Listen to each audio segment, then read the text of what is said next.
Hi, I'm Brad McCormick and welcome to Pennsbury's Educational Technology Tutorials. Today's tutorial is about, if you'd like to follow on your own, please check out the tutorial on tab scissors and tab glue. Now that we've created your site, you're going to want to go back to it by clicking on the apps button and going to Drive. And then remember that the new Google Sites will be automatically put into your Drive, and you can just double click on it and it will open up in a new tab directly into the edit mode. That way you can play around with it.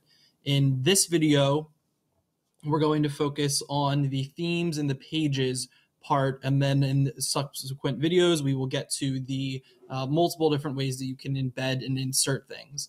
So part one is you're going to want to go directly to where it says Pages, which is the middle tab. And you'll notice that all it gives you is Home, and Home has the three dots next to it that just says Rename Page. The button directly below it is the Add Page button, and when you click on it, it gives you the option to name a page. So I'm just going to call this Page 1. Click Done, and then it creates me Page 1. You'll notice that the header type has made it just the regular title only. I can then change it to banner if I want, and it will add a page. It's going to title it directly, whatever it is that I titled the page in the tabs function over on the right. It's going to give it the same title, but you can change that if you want.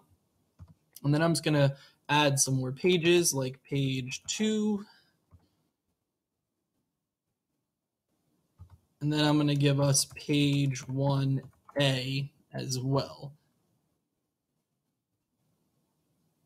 One of the major problems with the old Google Sites or classic Google Sites was it was really difficult to rearrange the pages the way that you wanted them. And here it's extremely easy, where if I want page 1A to go in between page 1 and page 2, I just click on it and drag it, and it'll highlight the spot where it's going to go, and I can drop it in between. And this now gives me a whole bunch of separate pages, and I can see them across the top of my website. And if I wanted to, I can click this be a sub page of page 1. I can click on it and I drag it right up to where I'm hovering on top of page 1. And page 1 is now highlighted blue, or it's at least outlined in blue. And if I drop it there, you'll notice that it has this kind of elbow L-shaped dot structure going on. And that lets me know that that is below page 1. It's connected to page 1. And if I check out my kind of my sitemap up here across the top, I have Home, I have page 1, and if I hover over that, it expands down to page 1A, and then page 2 is by itself. And you can actually change the way that this is located. You can make this from a top drop down to a left drop down by going across the very top of the bar to the gear, the navigation settings, and you can change it from top to side, in which case it will now be underneath of this. So this will show up on the left-hand side of your page where it has the drop-down menus instead of on the top. That's completely up to you, whatever your preference is. For our purposes, I'm going to go back to the regular default version, which is the ones at the top. You can make as many pages as you would like. They just keep populating over on this section. You can make as many sub-pages as you'd like, and you can keep adding them and building your website the way that you want it to be. And then themes is a part of the new version of Google Sites, which is similar to the classic Google Sites. Classic Google Sites had a lot of different set themes that you can make your website look like. And new Google Sites is more of a personalized through your own creativity.